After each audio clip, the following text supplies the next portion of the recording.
আসবে না, চিন্তা নেই চিন্তা নেই। আবার খুঁজছে মনে নাকি জানি ওই জানি ওর মনে কি আছে জিজ্ঞাসা করো। দেখো দেখো কাঠ বিড়াল দেখো কেমন অসভ্য পালা। ও আবার উঁকে মেরে দেখছে। ওই দেখো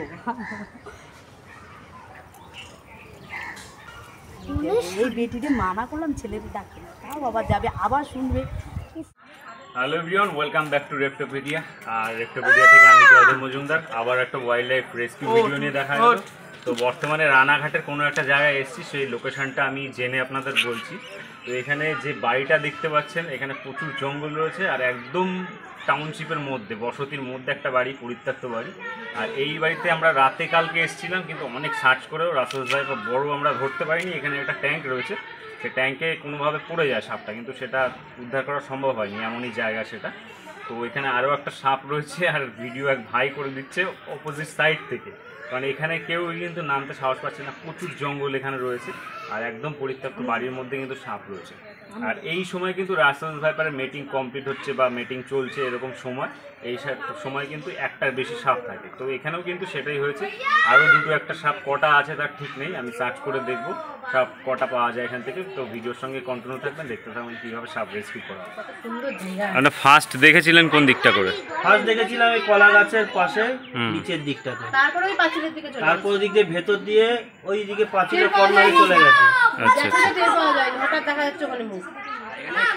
তো গতকাল এখানে রেস্কিউর জন্য এসেছিলাম, কিন্তু আর একটা রাসেল ভাইপার দেখতে পাচ্ছেন, পরিত্যক্ত বাড়ি একদম, আর জঙ্গল হয়ে গেছে, এই ঘর রয়েছে। আর এই সাইডে যে এই যে বাথরুম টয়লেট রয়েছে, এখানে একটা সাপ ঢুকে গেছে। অনেক ট্রাই করা হয়েছিল, কিন্তু এখান থেকে সাপ বের করা যায়নি, যেহেতু দেখতে পাচ্ছেন এই যে ট্যাঙ্ক রয়েছে একটা, এই ট্যাঙ্কের চারি সাইড দিয়ে গর্ত রয়েছে আর চারিদিকে জঙ্গল। তো এই কারণে রাসেল ভাইপার এইখানে এই জায়গাটা রয়েছে বস্তা, এই বস্তার এখানে কিন্তু সাপ রয়েছে রাসেল ভাইপার। তো বিগ সাইজে একটা রাসেল ভাইপার, সেটা রেস্কিউ করব। যেহেতু আমার সাথে যে আজকে ভিডিও করে সে আসেনি, অনেকটা দূরে চলে এসেছি আমি। তো এখানেই রাসেল ভাইপার কিন্তু রয়েছে। তো আপনারা দেখছেন রাসেল ভাইপার, আর দেখে মনে হচ্ছে যেটা এটা বড় একটা রাসেল ভাইপার, যথেষ্ট অ্যাগ্রেসিভ হতে পারে। অ্যাগ্রেসিভ হয় না সাপটা, অ্যাকচুয়ালি ডিফেন্সিভ হবে। যখনই মানুষ সামনে চলে আসে, মানুষের সামনে এরা পড়ে, তখনই কিন্তু এরা অ্যাগ্রেসিভ হয়ে যায় বা ডিফেন্সিভ হয়ে যায়। আর সাপটা এখান থেকে বের করার চেষ্টা করব। দেখতে পাচ্ছেন কীরকম সিটি মারছে, এরা রেগে গেলেই কিন্তু এরকমভাবে সিটি মেরে সতর্ক করে। যখনই বিপদে পড়ে তখনই এরকম সিটি দেয় বা হিস হিস শব্দ করে। হিসিং সাউন্ডটা কিন্তু এদের অনেকটা প্রেশার কুকারের সিটির মতন। তো মনে হচ্ছে সাপটা রেস্কিউ করতে একটু চাপ হতে পারে। কন্টিনিউ থাকুন, বের করি সাপটাকে।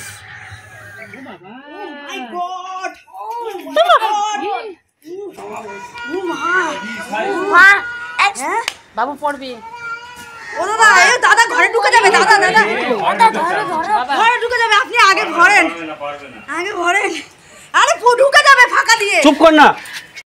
তো দেখছেন সাপটা কিন্তু এখান থেকে বার করলাম, আর বেশ কিন্তু ডিফেন্সিভ আছে, কারণ মেজাজ খুব চড়ে রয়েছে সাপের। আর যে কোনো সময় কিন্তু ছুটে এসে, দেখতে পাচ্ছেন কতটা ছুটে আসলো অ্যাটাকের জন্য।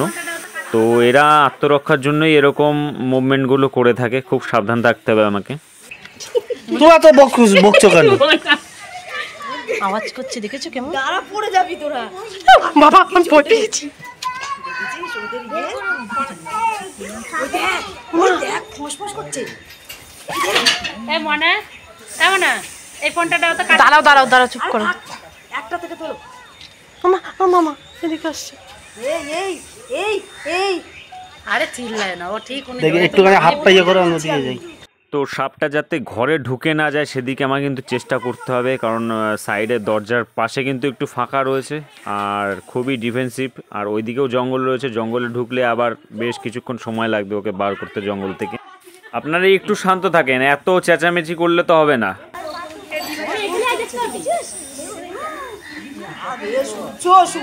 শুনছো তুমি? পাঁচিলের থেকে নামো, পাঁচিলের থেকে নামো। টিকা তোমার সাহসের বলি হারি বাপরে বাপ।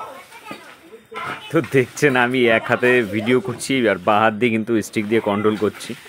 আসবে না, উঠে আসবে না, উঠে আসবে না, চিন্তা নেই চিন্তা নেই।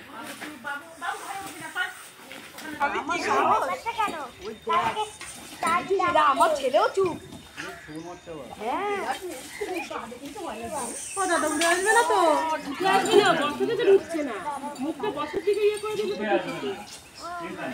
বাবু চুপ, বাবু বাবু ঘরে উঠবি না, সর ওখানে দাঁড়া।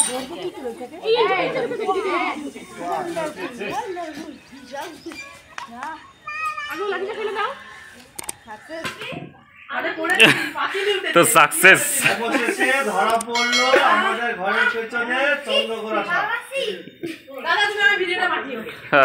অবশেষে ধরা পড়ে গেল। আমি করতেই পারিনি ভিডিও, আমার হাত এদিকে আর বেরোতে তো পারবে না। গর্তেরটা আর বেরোতে পারবে না। এটা মেন। আচ্ছা চেহারাটা একটু সরু, কিন্তু লম্বা অনেক। এটা 2 ফুট হবে না? বেশি, বাবা 2 ফুটে বেশি আছে তো। তাহলে না হলে কালকে 2-2.5 বছর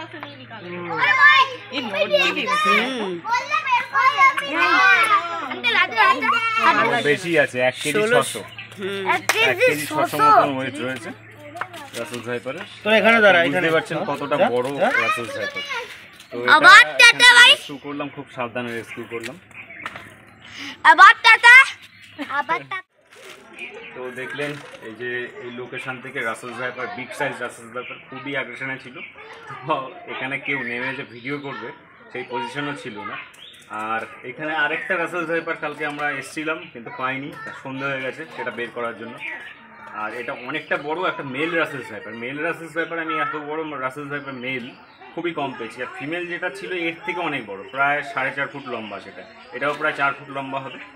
তো রাসেল ভাইপারের ক্ষেত্রে কিন্তু ফিমেল বড় হয়, মেল কিন্তু ছোট হয়। কারণ এদের কি হয়, বাচ্চা যেহেতু ওভারভিপিরাস, এরা সরাসরি বাচ্চা বেরিয়ে আসে এদের জরায়ু থেকে, তো সেই কারণেই কিন্তু ফিমেল কিন্তু বড় হয়। আর যে ধরনের সাপ, যেসব সাপগুলো আছে যারা সরাসরি বাচ্চা দেয় তাদের ফিমেল কিন্তু বড় হয়। এই লোকেশন, এটা জায়গাটার নাম কি ভাই? লোকনাথনগর, রানাঘাট ব্লক 2 পড়ছে, ব্লক 1 রানাঘাটের মধ্যেই পড়ছে, আনোলিয়া হাসপাতালের কাছে। তো এই সাপটা রেস্কিউ করা হলো এই জায়গা থেকে। যদি আমাদের কাজ, ইনফরমেশন যদি ভালো লাগে, লাইক শেয়ার কমেন্ট করে সাপোর্ট করবেন। নতুন চ্যানেল, আপনারা অনেক সাপোর্ট করছেন, অনেক ধন্যবাদের জন্য, অনেক ভালোবাসা। আর এইভাবেই সাপোর্ট করে যাবেন, চ্যানেল সাবস্ক্রাইব করে রাখবেন বিভিন্ন আপডেট পাওয়ার জন্য। দেখাচ্ছে অন্য কোনো ভিডিও নিয়ে। ততক্ষণের জন্য বিদায় নিচ্ছি। সবাই আপনারা অনেক অনেক ভালো থাকবেন, সুস্থ থাকবেন আর অবশ্যই সাবধান থাকবেন।